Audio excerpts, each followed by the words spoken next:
दोस्तों, आज मैं आपको एक फौजी की कहानी सुनाने जा रहा हूँ।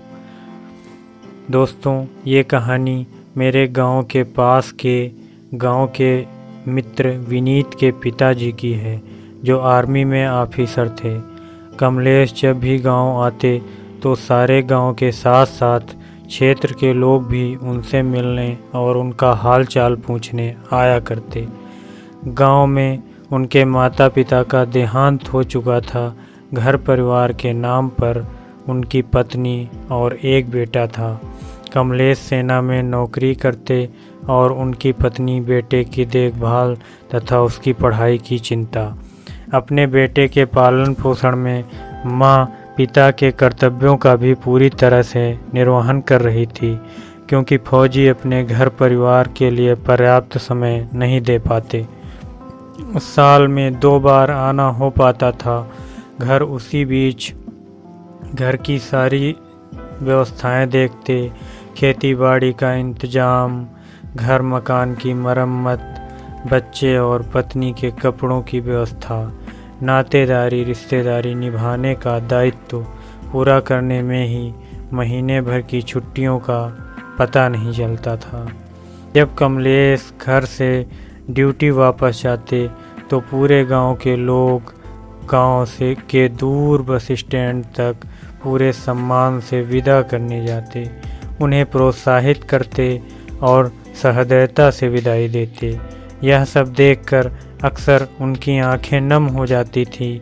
जाते समय पड़ोस में रहने वाली चाची उन्हें मंगल तिलक करती और कहती, जाओ बेटा, खूब सेवा करना भारत माँ की।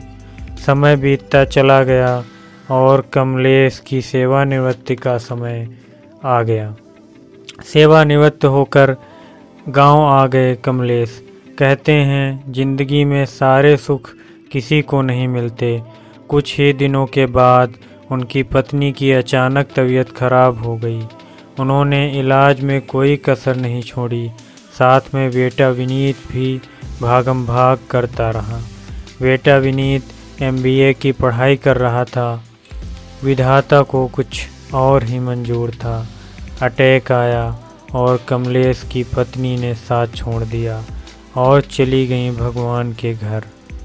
कहते हैं कि जब खुशियों का पल आते हैं तो पता नहीं किसकी नज़र लग जाती है।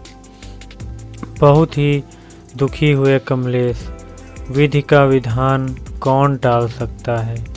विनीत के सर से उठ गया था माँ का हाथ और खो दिया था कमलेश ने अपना जीवन साथी। विनीत कुछ दिनों बाद चला गया अपनी पढ़ाई पूरी करने, तो कमलेश अकेले में खूब रोते और कहते, विमला जी, जब मैं ड्यूटी पर जाता तो तुम कहती थी कि जल्दी आना, और मैं जल्दी आने का प्रयास भी करता था। अभी आ भी जाता जल्दी, किंतु तुम तो इतनी दूर चली गई हो कि मेरे बुलाने की आवाज़ भी नहीं पहुंच पाती तुम तक। कुछ दिनों और रुक जाती तो विनीत की MBA की पढ़ाई पूरी हो जाती, जिसके सपने तुम दिन रात देखा करती थी। उनका मन घर की दीवारों को देखकर विमला को याद करता। यादें उन्हें खूब रुलाती थीं। नींद नहीं आती थी रात रात भर। उन्होंने मन बना लिया कि अब गांव से शहर चले जाएंगे, और तमाम उलझनों में फंसे कमलेश गांव की ज़मीन मकान बेचकर शहर में रहने की योजना बना डाली।